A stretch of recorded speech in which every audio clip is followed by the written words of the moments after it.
सुप्रभात। मैं हूं जगेंद्राणा और आज की हमारी आध्यात्मिक चर्चा का विषय है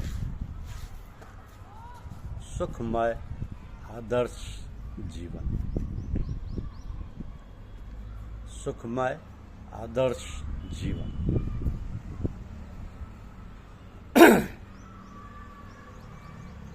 संसार में प्रत्येक प्राणी की ये प्रबल इच्छा पाई जाती है कि मैं सुखी हूं, दुखी कभी ना हो। किंतु सुख की प्राप्ति बिना दुख के निवृत्ति असंभव है। दुख की निवृत्ति का नाम ही सुख है। इसलिए सुख के अभिलाषियों को दुख की जड़ काट देनी चाहिए। दुख की जड़ क्या है? वह अज्ञानता। तो जो जितना अधिक अज्ञानी होगा वो उतना ही अधिक दुखी होगा। जितना कम अज्ञान होगा उतना ही कम दुख होगा। ज्ञान अज्ञान तत्वों के संबंध से है। जिस तत्व का अज्ञान होगा उसी से दुख होगा। जिस तत्व का जितना यथार्थ ज्ञान हो जाएगा उससे उतनी दुख निवृत्ति रूप सुख की प्राप्ति होती जाएगी। जब सारे तत्वों का यथार्थ ज्ञान हो जाएगा तो सारे तत्वों से अभय से सुख का लाभ होगा। इसलिए सारे तत्वों का यथार्थ ज्ञान ही सारे दुखों की जड़ का काटना है। और संसार को एक बंदी गृह की संज्ञा दी गई है। दुख निवृत्ति की इच्छा प्रयत्न करने वाले का दुख स्वाभाविक धर्म नहीं हो सकता, क्योंकि यदि ऐसा होता तो वो उसकी निवृत्ति का यत्न ही नहीं करता। ऐसा सिद्ध होता है कि दुख निवृत्ति की इच्छा करने वाले से भिन्न, उससे विपरीत धर्म वाला कोई दूसरा तत्व है जिसका स्वाभाविक धर्म दुख और जड़ता है। अतः चेतन तत्व से भिन्न एक जड़ तत्व है। यह जड़ तत्व है जिसको प्रकृति माया आदि कहते हैं। ये वही जड़ तत्व है जो सब प्रकार के परिणामों का निमित्त कारण पुरुष है और इन सारे परिणामों का प्रयोजन पुरुष का भोग और अपवर्ग ही है।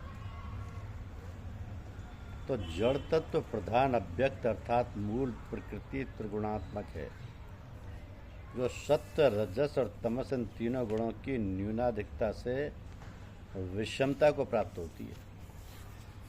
अब जिस प्रकार निरोग व्यक्ति का होना शारीरिक सुख है और रोगग्रस्त होना शारीरिक दुख है, उसी प्रकार शुभ संकल्प शांति वैराग्य आदि मानसिक सुख है।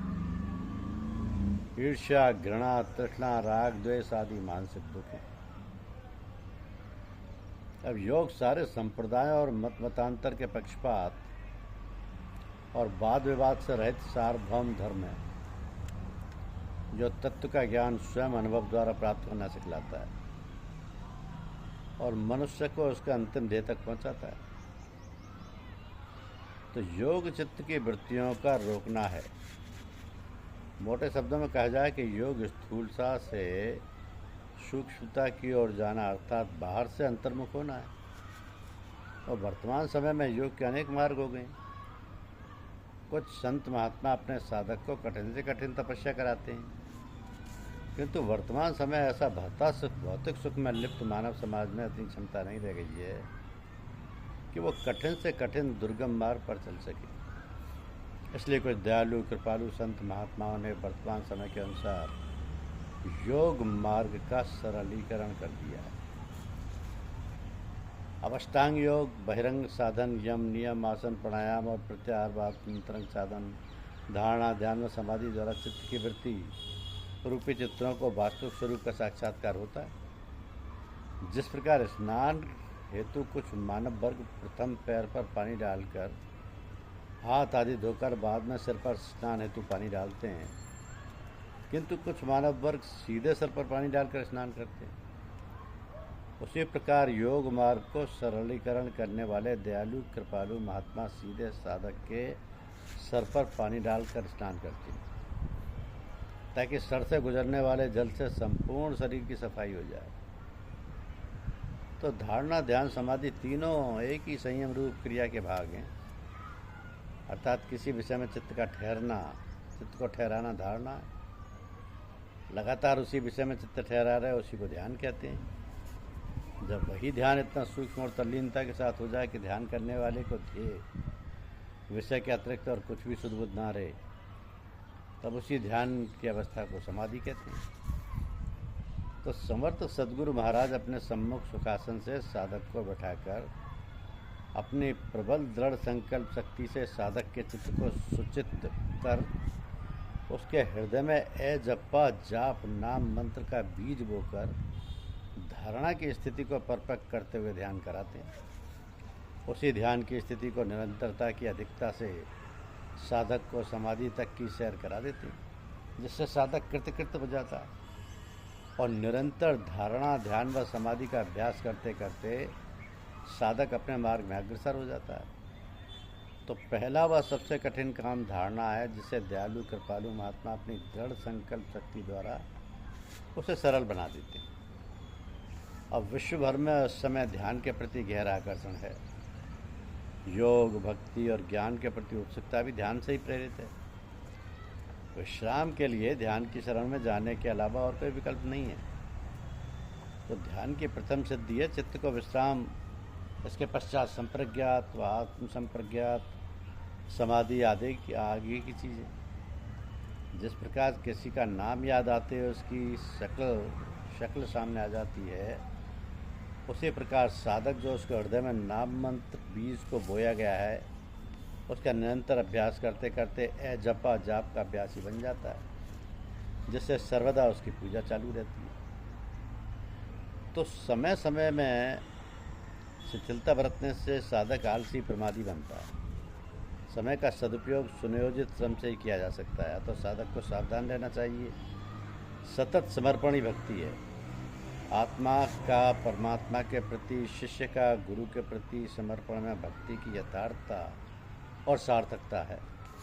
निष्काम और निस्वार्थ भक्ति फलती है, तभी भक्त भगवान का साक्षात्कार प्राप्त करता है, तभी शिष्य में गुरुत्व कृतार्थ होता है। आज साधु तो बहुत हैं पर साधना नहीं है। साधना के बिना साधुता तो कागज़ के फूलों की तरह है। इसी कारण धर्म को प्रखरता तेजस्ता का अभाव है। साधना के अभाव में धर्म संभव है। धर्म की जड़ें साधना में है। सच्ची साधना ना तो भोग में है न दमन में, यह तो आत्म जागरण है। सच्ची साधना से कुछ पकड़ना नहीं है, बल्कि अपनी सारी पकड़ को ढीला करके साथ छोड़ना है। तो जीवन के किसी भी क्षेत्र में सफलता का मूल मंत्र व्यक्ति की दृढ़ इच्छा शक्ति, अटूट विश्वास एवं निष्ठ प्रयास है। वासना और तृष्णा की आंधी जब तक पूरी तरह शांत ना हो जाए, ध्यान में स्थित रहना, उसका अभ्यास करते रहना चाहिए। अभ्यास सद जाए तो ध्यान में सहज ही स्थिति हो जाती है। सतत जागरूकता ही ध्यान की सिद्धि है। सुखासन लगाकर बैठना, चित्त के प्रभाव को किसी एक विषय पर स्थिर करना, इस प्रक्रिया का अंग है। प्राण को वश में करने का नाम ये प्राणायाम है। प्राणायाम से मनुष्य स्वस्थ एवं निरोग रहकर दीर्घायु तथा मन और इंद्रियों पर विजय प्राप्त कर सकता है। मन का प्राण से घनिष्ठ संबंध है। मन को रोकना अति कठिन है, पर प्राण में निरोध एवं वशीकरण करना सुगम हो जाता है। इसलिए प्राणायाम योग का आवश्यक अंग है, जिसे किसी प्राणायाम के जानकार साधक से समझकर अपनी क्षमता के अनुसार प्राणायाम करना चाहिए।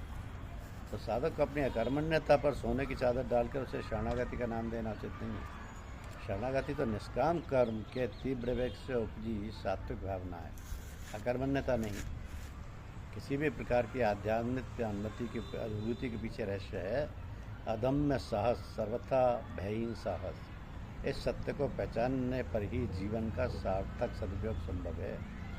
जीवन के महामंत्र की साधना करके ही जीवन के रहस्य को जाना जा सकता है। समस्त दुर्बलताओं पर विजय पाई जा सकती है। जीवन की स्थिरता का कोई भरोसा नहीं, अतः श्रेष्ठ कार्य अवलंब करना चाहिए। परम प्रभु की शरण लेकर विचारों से सजग रहना। कहाँ कब बिगड़ जाए, बेकारों का भरोसा क्या। बेकारों का भरोसा क्या।